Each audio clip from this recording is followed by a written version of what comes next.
Cerita ini berawal dari penemuan jenazah seorang perempuan yang meninggal dunia di sebuah hotel. Awal kejadian, katanya perempuan ini itu menginap di hotel itu dalam rangka staycation bersama teman cowoknya yang sebenarnya sih bukan pacarnya. Jadi mereka berdua tuh kenal dari media sosial dan mereka tuh status hubungannya sebagai FWB, Friends with Benefits. Jadi ya intim seperti suami istri, tapi nggak ada hubungan pacaran apalagi pernikahan. Cuman buat senang-senang aja gitu. Ya mereka berdua ini sebenarnya sudah punya pasangan masing-masing. Bahkan si laki-laki ini tuh berencana akan melamar si pacar resminya itu di tahun yang sama. Ya tapi namanya kejadian ya kan kita nggak pernah ada yang tahu. Pada saat mereka berdua ini sedang nginep di hotel, ya sedang having fun lah. Tiba-tiba si perempuan ini kejam-kejam. Nah si laki-lakinya ini saking kaget dan takutnya melihat si perempuan yang katanya itu waktu kejam itu matanya sampai cuma kelihatan putihnya. Terus udah nggak sadar. Suara nafasnya tuh kayak suara moro. Dia tuh benar-benar cuma bisa diem dan ngeliatin si perempuan ini aja. Sampai makin lama gerakan kejamnya si perempuan ini makin lemah dan nafasnya tuh mulai satu-satu. Dan saat itu si laki-laki ini baru lari keluar kamar buat nyari pertolongan. Dia minta tolong ada satu petugas hotel buat membantu untuk membawa si perempuan ini ke rumah sakit terdekat. Nah tapi waktu sampai di rumah sakit di IGD, dokter menyatakan bahwa perempuan ini sudah meninggal dunia. Setelah tahu kronologisnya, akhirnya dipanggilkan polisi, dan polisi melakukan olah TKP dan juga mengambil keterangan dari saksi-saksi mata yang ada di situ. Nah, ini agak susah juga, karena satu-satunya saksi yang melihat kejadian itu kan cuma si laki-laki ini. Dia ini ya bisa dianggap saksi yang berpotensi jadi tersangka. Nah, waktu polisi melakukan olah TKP, yang mereka temukan di kamar hotelnya itu ada minuman keras dan juga ada alat kontrasepsi, tapi nggak ada obat-obatan yang mencurigakan. Ya memang si laki-lakinya ngaku mereka cuma minum-minum aja. Nah, waktu keluarganya si perempuan ini dipanggil oleh polisi untuk datang ke rumah sakit, kan saya melakukan wawancara. Apakah si perempuan ini korban ini ada riwayat epilepsi atau penyakit saraf lainnya? Keluarganya nyangkal. Enggak kok, anak kami tuh gak pernah ada riwayat epilepsi. Sakit saraf juga enggak. Sakit yang berat gak ada sama sekali. Bahkan anak kami itu sehat sekali loh. Itu sangat memperhatikan bentuk tubuhnya. Dia olahraga, makan makanan yang juga bergizi. Terus juga dia itu juga minum suplemen lah untuk menunjang kesehatan tubuhnya ini. Dan waktu saya wawancara, orang tuanya ini menganggap bahwa laki-laki inilah yang gak benar. Pasti laki-laki ini tuh bertanggung jawab atas kematian anak kami, katanya gitu. Keadaannya yang waktu saya terima itu, korban ada di kantong jenazah. Waktu saya buka itu, korban gak pakai pakaian.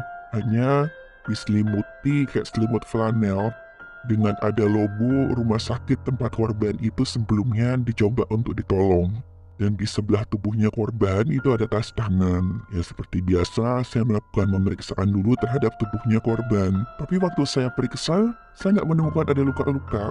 Satu-satunya luka yang saya dapat di tubuh korban itu luka robek di lidahnya.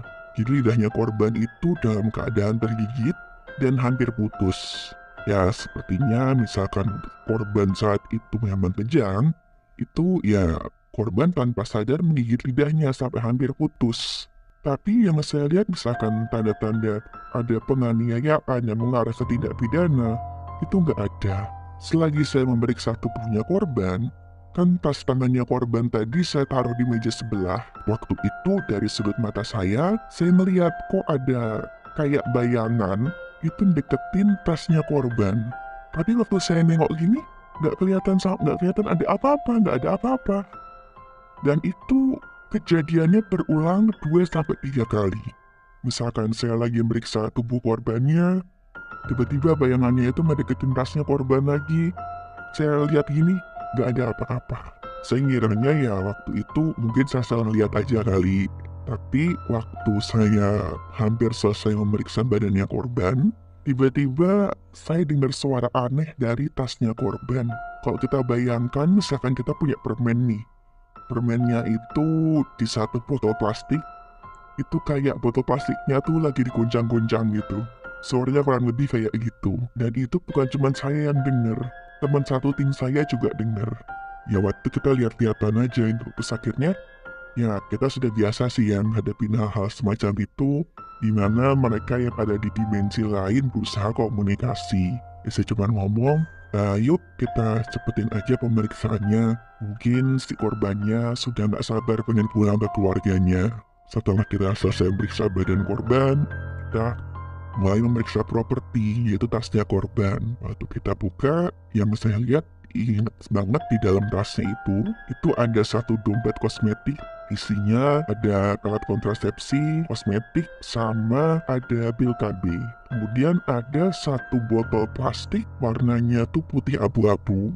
Ada tulisannya ginseng, dan ada nama obat yang saya tahu obat ini tuh obat diet. Tapi ini obat diet yang sudah lama ditarik dari peredaran. Karena obat ini tuh mengandung zat berbahaya yang namanya ciproheptadin. Jadi ciproheptadin ini efeknya tuh meningkatkan nafsu makan.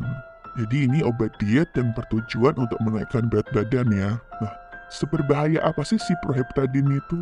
Kalau saya kasih ilustrasi, misalkan ada orang minum obat itu, dia tuh kayak bom waktu aja, yang sewaktu-waktu bisa meledak. Jadi, pemicu yang kecil, yang sepele, yang biasanya buat orang lain itu nggak membahayakan, kayak misalkan kepala kebentur, kelelahan, stres, itu bisa memicu kejang yang fatal, bahkan bisa sampai meninggal. Saya langsung laporin lah temuan saya ini ke polisi, ke penyidiknya saat itu. Saya bilang, misalkan memang ada keterangan bahwa korban kejang dan tidak ada riwayat penyakit saraf sebelumnya, ini bisa jadi salah satu pemicunya, karena obat ini mengandung satu agen ya, satu zat aktif berbahaya yang bisa memicu kejang.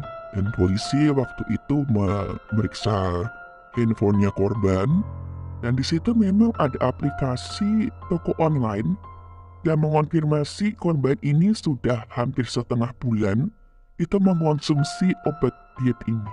Dan waktu saya melakukan otopsi, saya ngambil sampel dari darahnya korban, dari kencingnya korban, dari urinnya, dan juga beberapa jaringan tubuhnya korban untuk saya kirim ke lab toksikologi. Setelah saya mendapat jawaban dari lab toksikologi, ya memang di tubuhnya korban memang ada zat itu. Dan memang ya satu-satunya penjelasan bagaimana korban bisa tiba-tiba kejang sampai fatal sampai akhirnya meninggal, ya memang satu-satunya penyebab di situ yang ditemukan karena korban konsumsi obat diet ini. Obat diet yang dibeli secara sembarangan diperkirakan efeknya bisa separah itu. Dari kasus ini ya saya bisa melihat ya bahwa kadang-kadang misalkan manusia itu lagi terlena, lagi nggak berpikiran yang lain saat lagi senang-senang, itu seringkali manusia itu lupa bahwa setiap tindakan itu ada konsekuensinya. Misalkan dari perselingkuhan atau hubungan bebas, kan ada namanya hukum tabur tuai. Apa yang ditabur, itulah yang akan dituai. Dan selanjutnya, saya serahkan ke kalian.